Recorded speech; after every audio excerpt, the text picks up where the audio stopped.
Hello everyone! Welcome po sa ating MathIsip YouTube channel where you can find free Tagalog mathematics tutorial. Our goal here in this channel is to make math easier for you to understand. Kung first time mo po sa ating channel, I encourage you to click the subscribe button and click the notification bell para po updated tayo sa mga susunod pang mga lesson. Para naman po sa mga kasama kong grow, we offer our PowerPoint products, yung mga ginagamit po nating mga PowerPoint presentation sa ating video lessons. Kung sa tingin nyo po ay makakatulong ito sa inyong pagtuturo, you can check the link in the description and comment section. Send us a message to our Facebook page.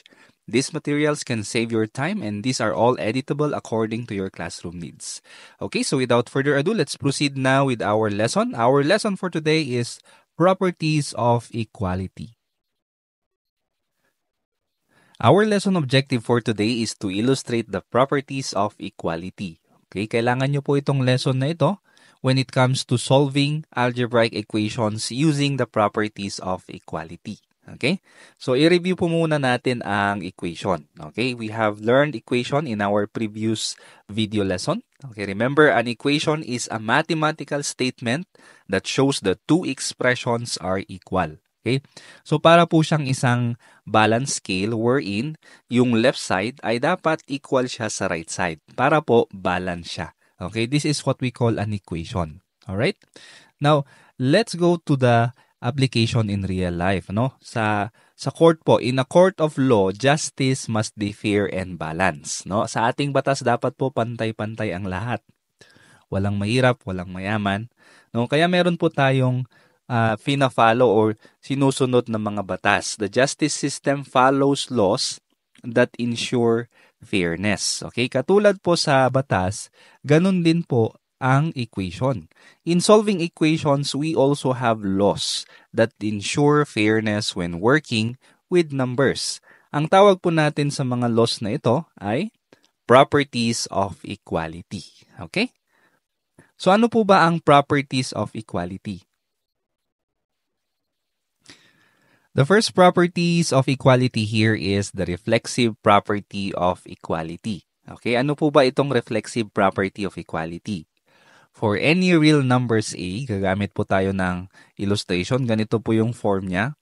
A is equal to A. Okay, let's say A is a real number, no? Yung variable A, real number siya. A is always equal to A. Any number or expression is equal to itself.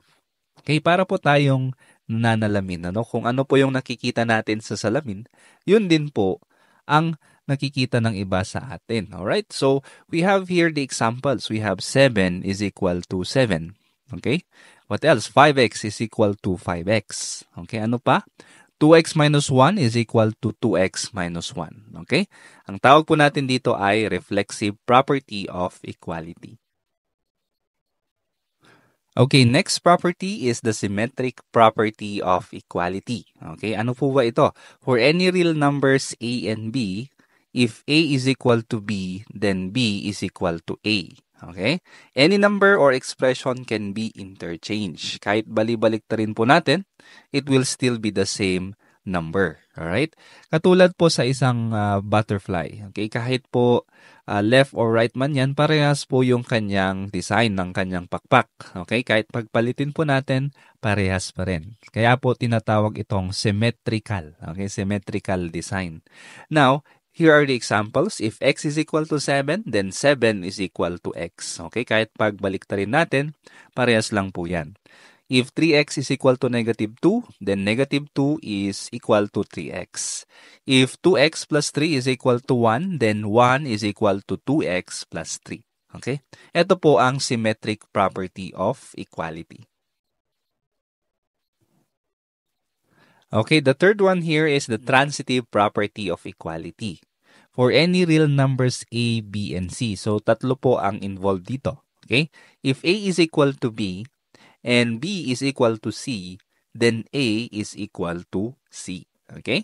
If two things are equal to the same thing, then they are equal to each other. Okay? Para po yung ganito, no? In real life, kung meron po tayong tatlong student and we are measuring their height, is student A, for example, student A has the same height with student B, and student B is also the same with student C. Magkatangkad rin po sila.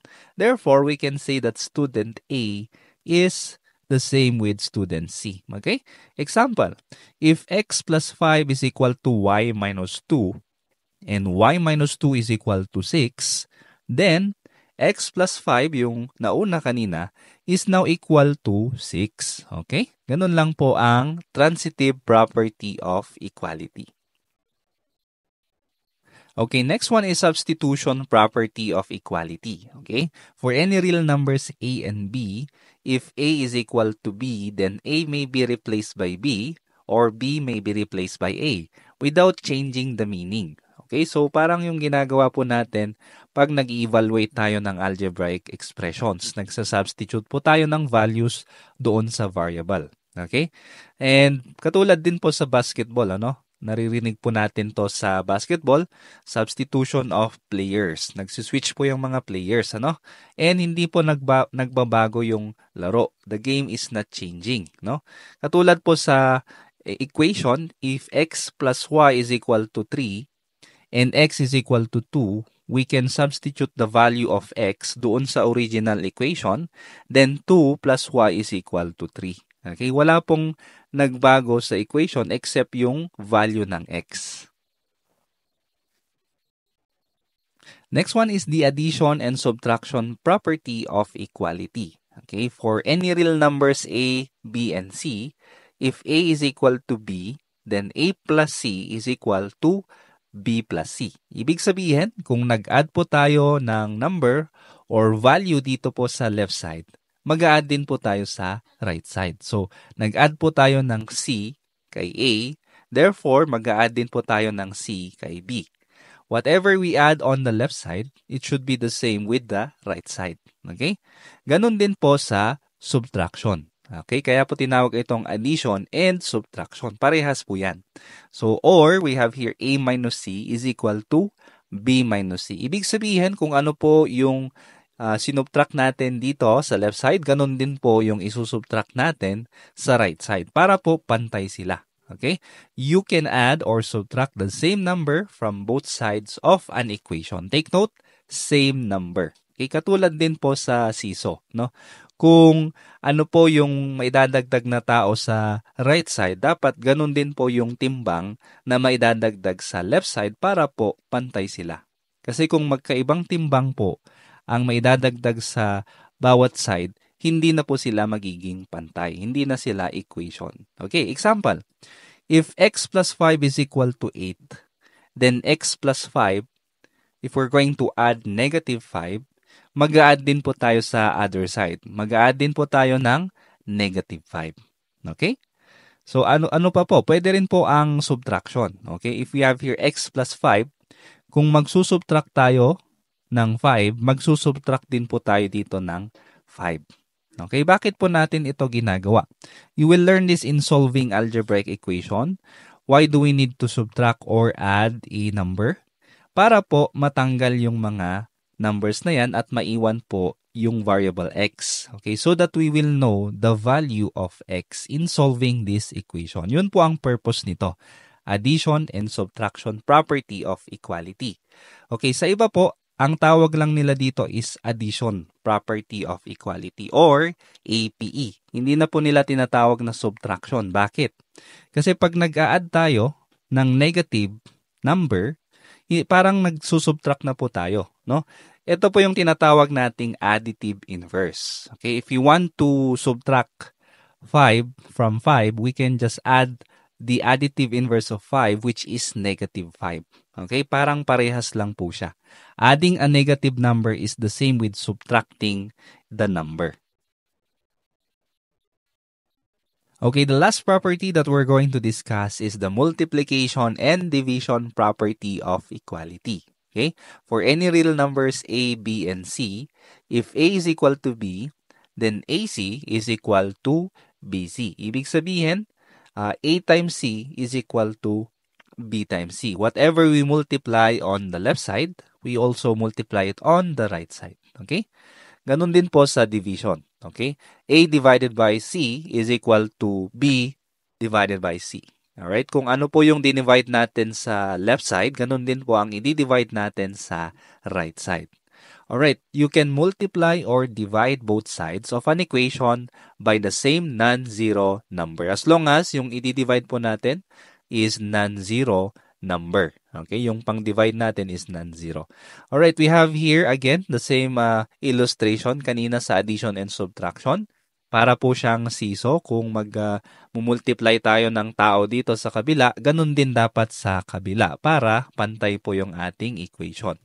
Okay, example, we have here, if 5x is equal to 10, then 5x divided by 5 is equal to 10 divided by 5. Okay, kung ano po yung dinivide natin dito sa left side, ganun din po ang pagdi-divide natin dito sa right side. Okay? Or we can also apply multiplication. Okay? Now, if we multiply 5x by 1 over 5, we will also multiply 10 by 1 over 5. Okay? Bakit po ganyan? Okay? Bakit po kailangang i-divide ng 5 at kailangang i-multiply ng 1 over 5? Okay? Ang purpose po nito ay para yung ating variable maging 1 po yung kanyang coefficient. So, if we divide 5 by 5, ang sagot po ay 1. Okay? Ganon din po dito. If we multiply 5 by 1 over 5, magiging 5 over 5 din po siya. Eventually, magiging 1 din po siya. Mapapag-aralan nyo po ito sa solving algebraic equations using properties of equality. Okay? So, sa iba po, ang tawag nila dito is multiplication property of equality lamang. Wala na po yung division. Bakit? Kasi pag nagmumultiply po tayo, we are like multiplying it with the reciprocal. Ito po yung tinatawag nating multiplicative inverse, no? Para rin po tayong nagdi-divide. Kunyari 5, i-divide mo siya ng 5. Parehas din po yan pag 5, pinultiply natin sa 1 over 5. Or yung reciprocal po ng 5. Magiging parehas po ang sagot. That's why they just call this multiplication property of equality or MPE.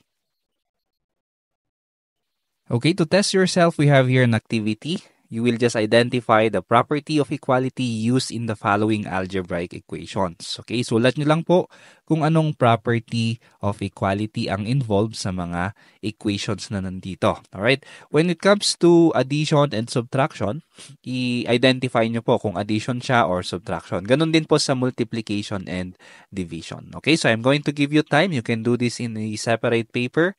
And then after answering, you can now play this video para po makita nyo yung mga sagot. Okay, God bless po sa inyong pagsagot.